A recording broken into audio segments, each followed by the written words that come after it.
सारा प्रणाम साथियों। सबसे पहले तो मैं आप सबको बधाई देना चाहूँगा कि सोशल मीडिया पर जिस प्रकार से आप एकजुटता दिखा रहे हैं वह काबिले तारीफ़ है।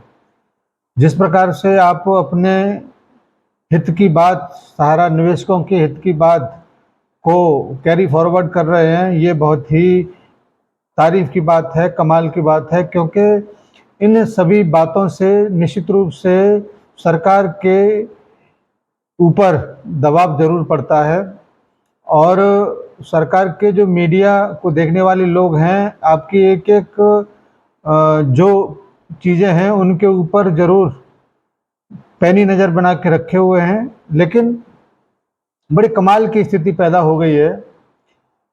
आपने देखा होगा अमित शाह जी को, वो मंच से दहाड़ रहे थे कि सहारा की पाई-पाई का भुगतान हम करेंगे, ये मोदी सरकार की बड़ी उपलब्धि है। उसके बाद वो सहारा भुगतान के परिदृश्य से गायब हो गए और फिर किसी भी प्लेटफॉर्म पर उन्होंने इस प्रकार की बातों को नहीं कहा। उसके बाद मैदान संभाला वित्त मंत्री जी ने और संसद में खड़े होकर कागज़ लाओ, पैसा ले जाओ, ये डायलॉग मारकर वो बैकफुट पर वर्तमान की परिस्थितियों में हैं।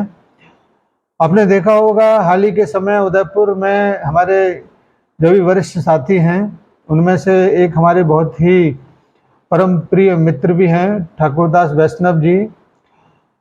उनके आह्वान पर कार्यकर्ताओं ने जब वित्त मंत्री जी को ज्ञापन सौंपा तो उन्होंने किस प्रकार से बातों को रखा, पोर्टल से संबंधित तमाम समस्याओं को उन्होंने सुना।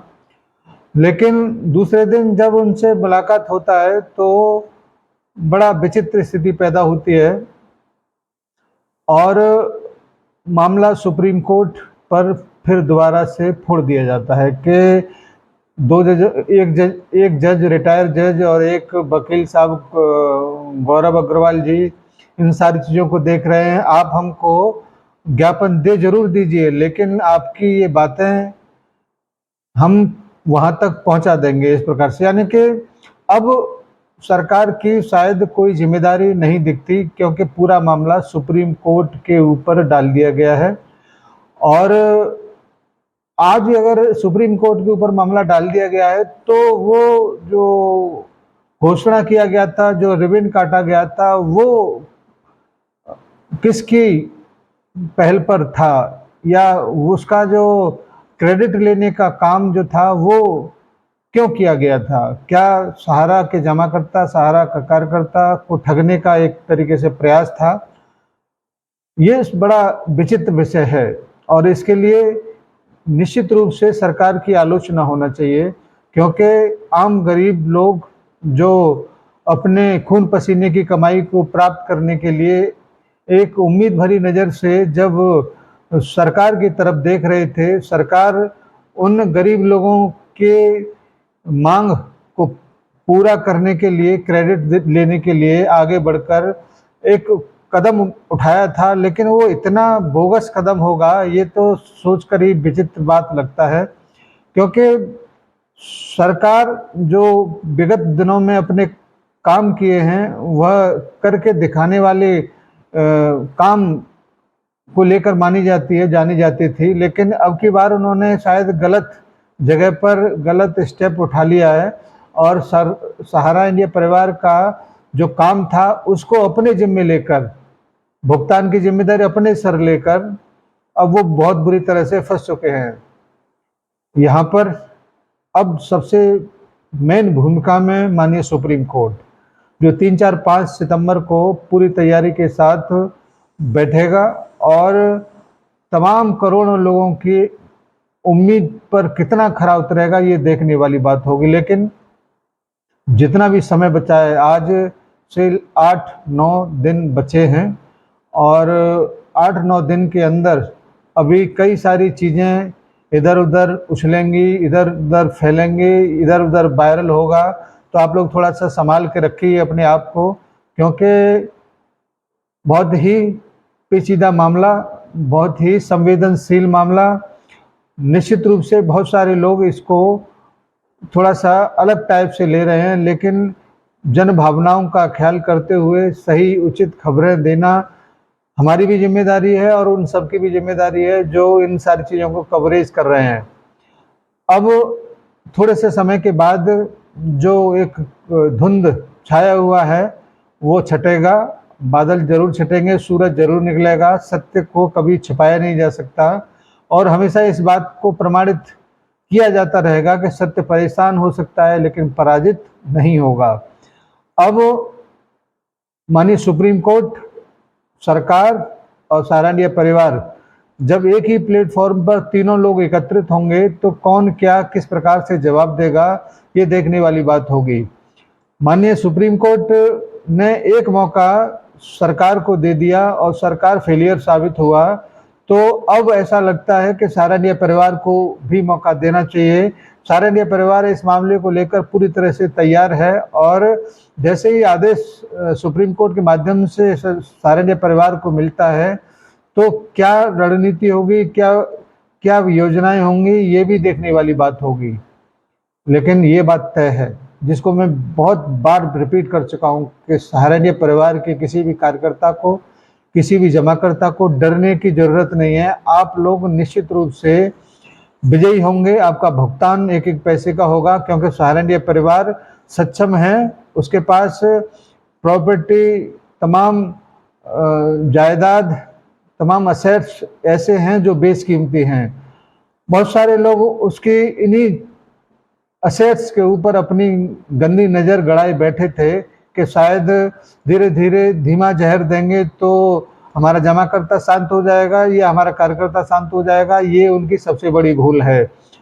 न तो जमाकर्ता शांत होगा, न ही कार्यकर्ता शांत होगा।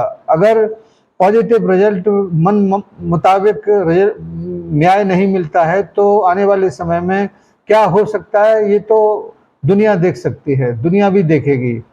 हम लोग निश्चित रूप से पिछले कई सालों से अपने जमाकर्ताओं को हिम्मत, हौसला बनाए रखने की अपील करते रहे हैं, लेकिन सरकार के प्लानिंग पर, सरकार के हस्तक्षेप के लिए गिड़गिड़ाते रहे हैं, लेकिन उसका परिणाम जो निकला है वो निराश कर देने वाला था। इसीलिए अब अंतिम उम्मीद, अंतिम अवसर एक और बचा है। इसको भी तमाम साथियों को, तमाम जमाकर्ताओं को जरूर देखना चाहिए।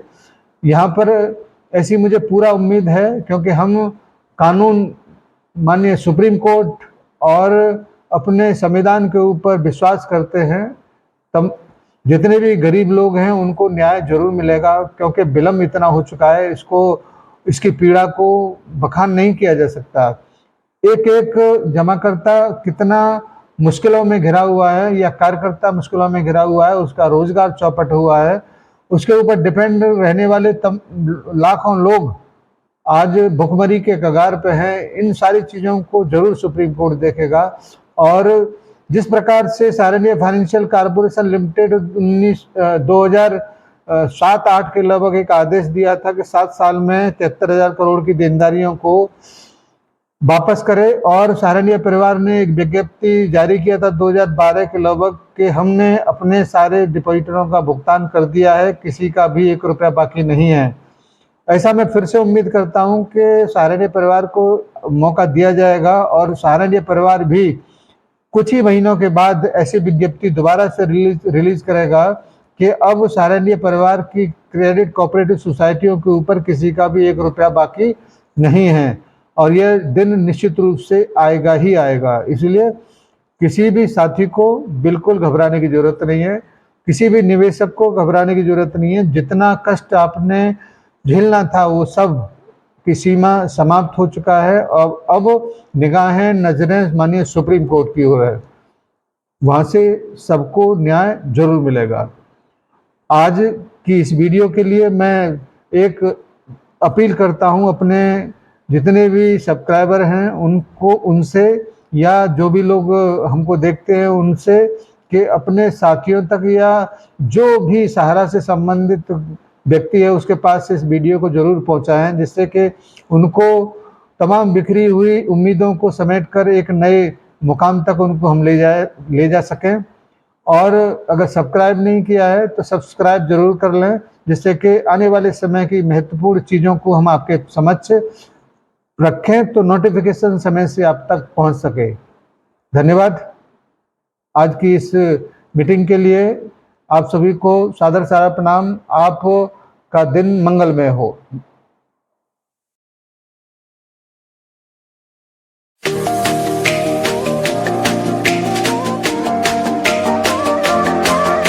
सहारा इंडिया परिवार, आत्मविश्वास की ताकत। सहारा प्रणाम।